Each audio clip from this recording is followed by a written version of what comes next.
Welcome back to the big picture of the Bible. Today, I'm going to introduce you to the prophets. This is big.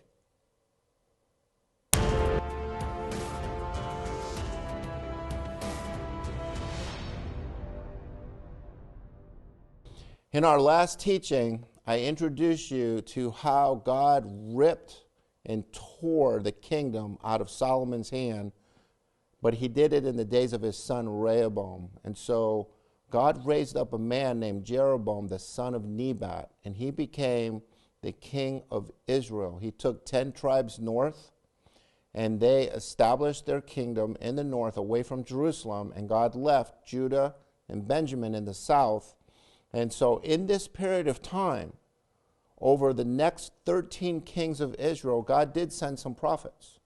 Prophets like Elijah and Elisha and Micaiah and Iddo.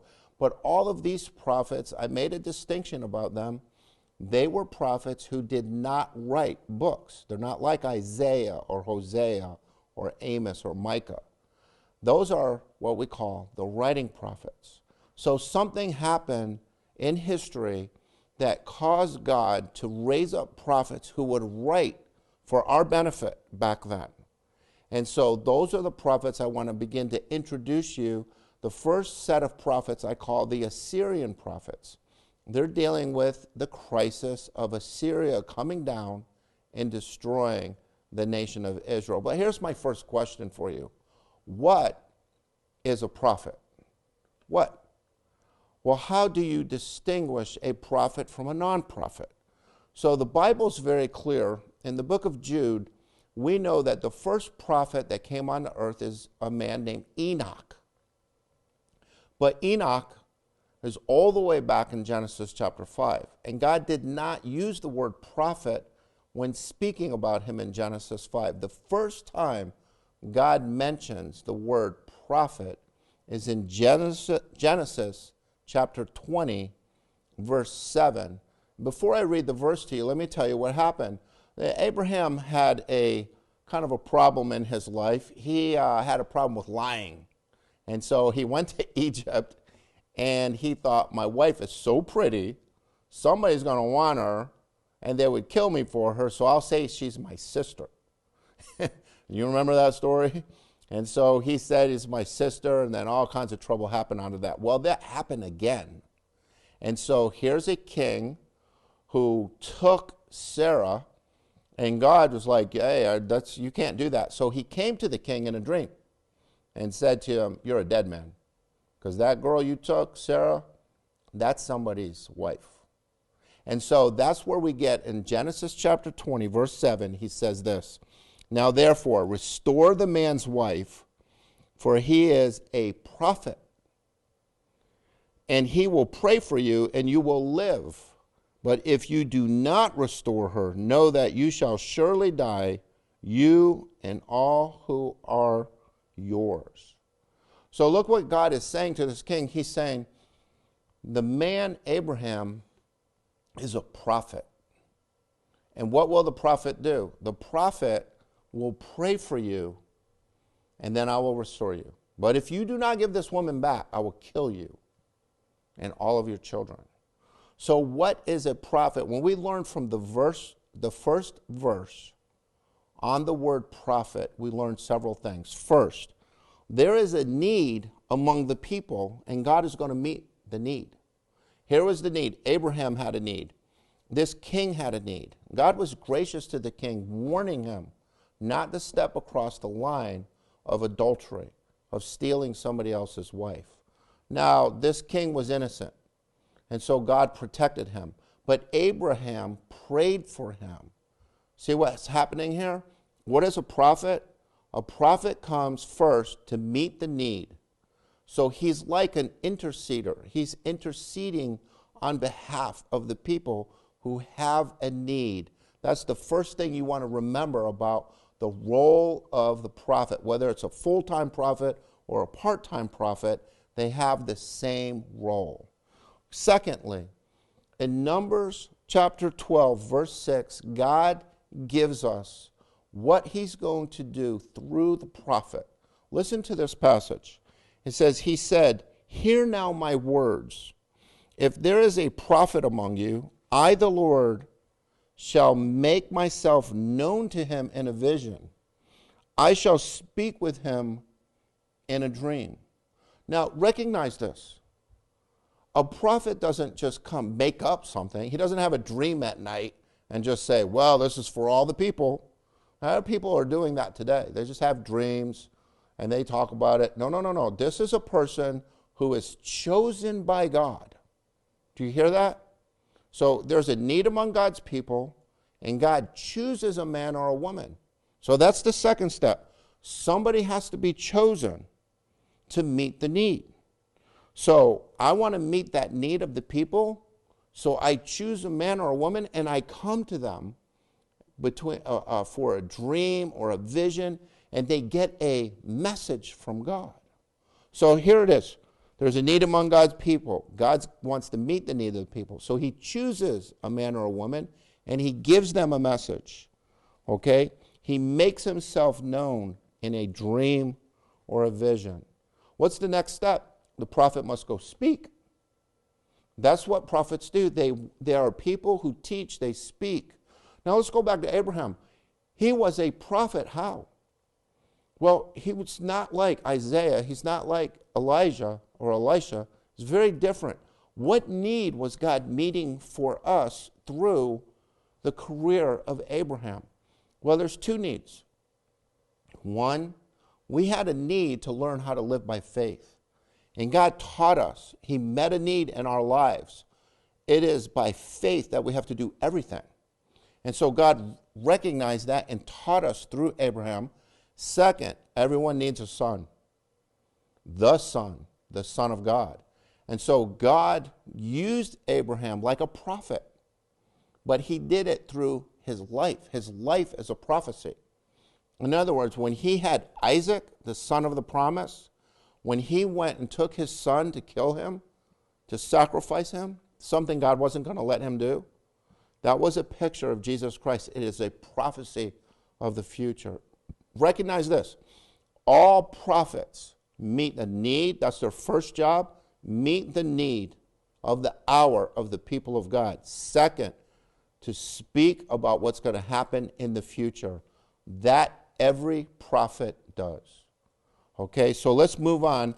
And now this is where it's going to get a little weird, because you've been reading the Bible and maybe you ran up on somebody like this. Listen to what God says to us in Deuteronomy chapter 13, verses 1 through 3.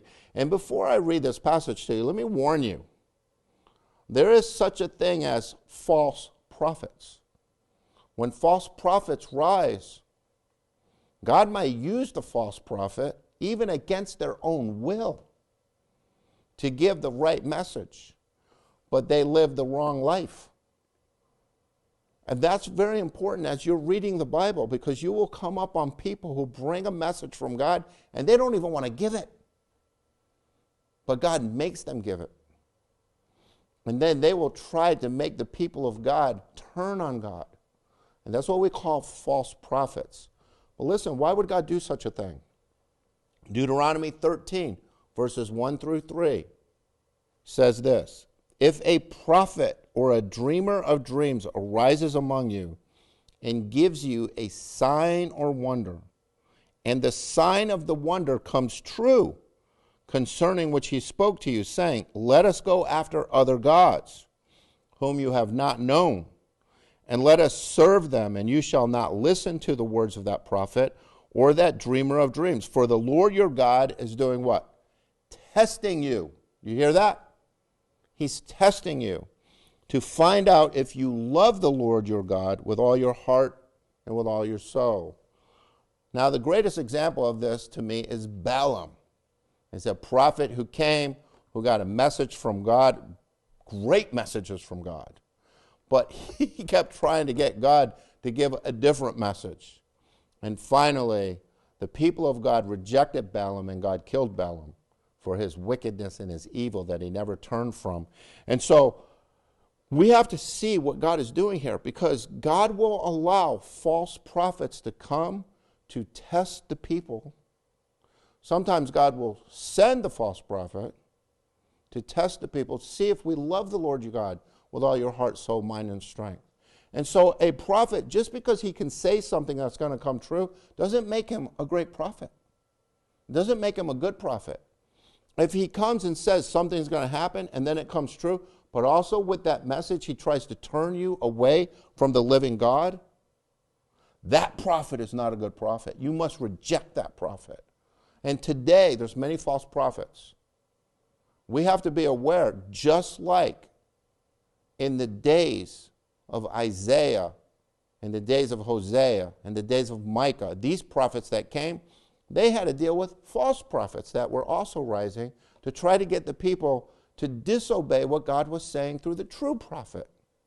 And we'll deal with that a little bit later when we get into the book of Jeremiah. So, how do you judge the prophet?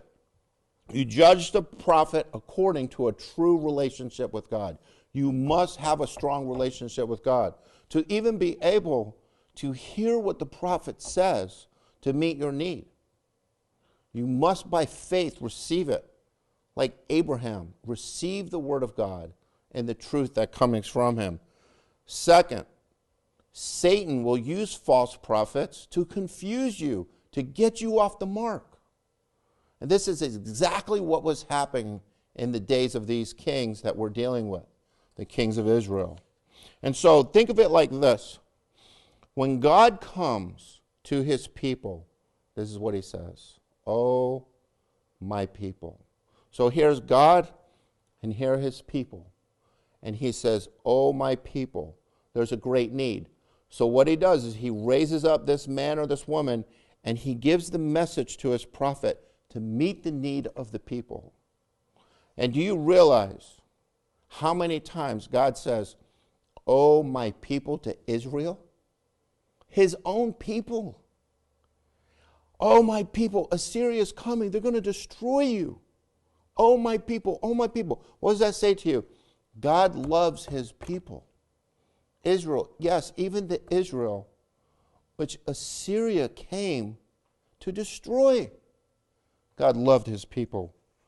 And so we want to keep that in mind as we go through these texts. Because God sends the prophet because he loves his people. That's very important. So God raised up prophets to speak directly to the need. God intended to send Assyria to destroy and discipline his people Israel. And the prophets, every one of the prophets, are connected to the kings. There are 20 kings of Israel, and we dealt with the first 13. The last 7 kings are connected to the prophets. In other words, those prophets go directly to the kings to speak to them, to warn them, to get them to follow the living God. And so I want to introduce you to the first of these kings who had a prophet come to him. He had a personal prophet. And the personal prophet of Jeroboam is Jonah. So let's read in 2 Kings chapter 14, verse 23 through 25. It says this: "In the 15th year of Amaziah, the son of Joash, king of Judah, Jeroboam, the son of Joash, king of Israel, became king in Samaria. And he reigned 41 years. That's a long time. But listen, what kind of king do you have? Well, in America, when we have an evil president, guess what? 4 years, maybe 8, but not 41 years. And look what it says about this king. He did evil in the sight of the Lord. He did not depart from the sins of Jeroboam the son of Nebat. And this is why people misunderstand the Old Testament so many times. You have different names of different kings, but they're the same name, Jeroboam, Jeroboam. So the first king of Israel was Jeroboam the son of Nebat, and he becomes the one who every single one of the kings is measured by. Are you going to be like him or not? And you know what's sad? Every single one, all 20, were just like him. Evil, wicked, hating the Lord. And so now this second Jeroboam comes along. His name is Jeroboam the son of Joash. He did not depart from those sins which he made in Israel sin. He restored the border of Israel from the entrance of Hamath as far as the sea of the Arabah, according to the word of the Lord. What? In other words, God never stopped directing these kings. He was gracious to them. The God of Israel, which he spoke through his servant Jonah, the son of Amittai, the prophet, who was of Gath-hepher. Do you realize the personal prophet of Jeroboam is Jonah? You know Jonah. We've read Jonah's book. You've met Jonah before. You've probably read his little book, 4 chapters. He was the prophet to Jeroboam, the son of Joash, who was a wicked and evil king. And according to the word of the Lord that came from Jonah, Jeroboam was a great politician, and he was very strong. He was able to restore borders. He had a very strong economy. He was very strong militarily. He was strong politically, but he was a weakling spiritually.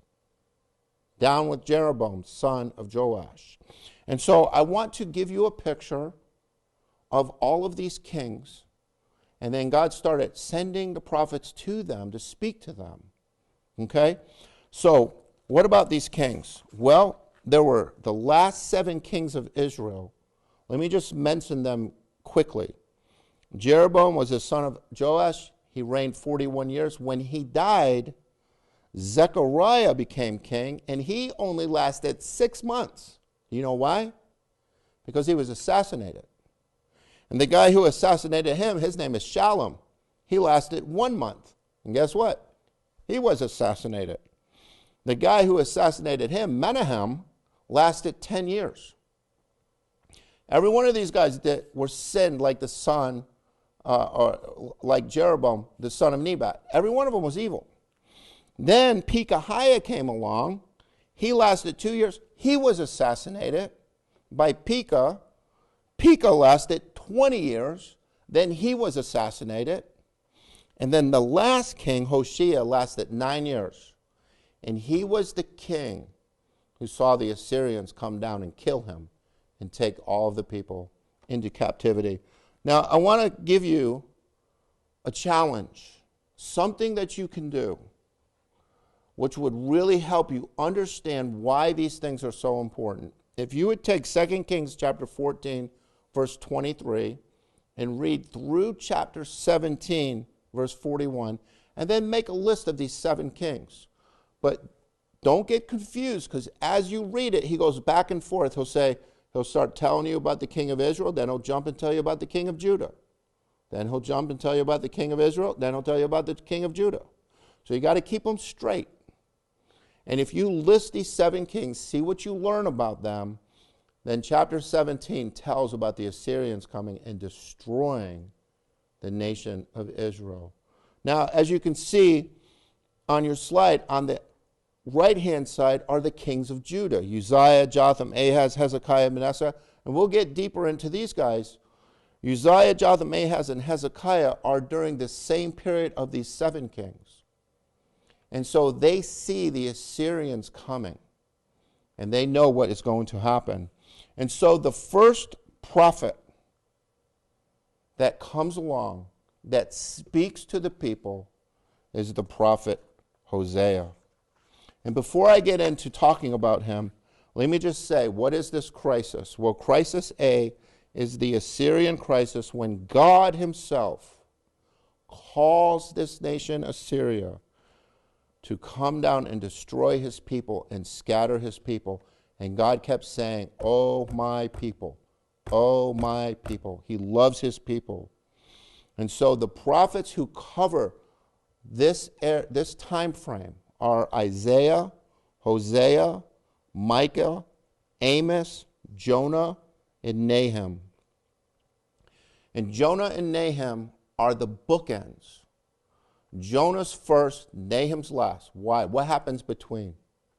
Now you got to understand that Jonah, when he was sent to Nineveh, the capital city of Assyria, he didn't want to go. Why? because he's a contemporary with Hosea and Amos and Isaiah. They're all speaking at the same time.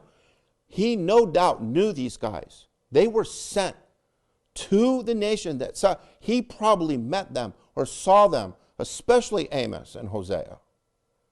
He knew what God was planning to do with Assyria. That's why he ran the other way. He ran because he had a disagreement with God. God, how can you use them who are so wicked to come and destroy us?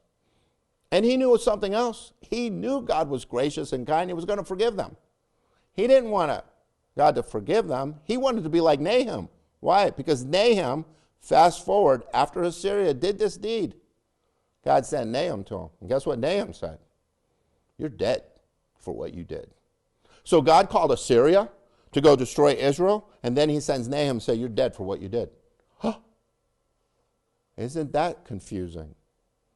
And so we're going to deal with that confusion coming up in the next few slides. How could God call a nation to go do his will and then judge that nation for what they did? You'll hear about it. It's coming up. It's going to be exciting. Wow, if you like this, please give me a thumbs up, subscribe, and then share it with somebody else. Thank you for being with me today.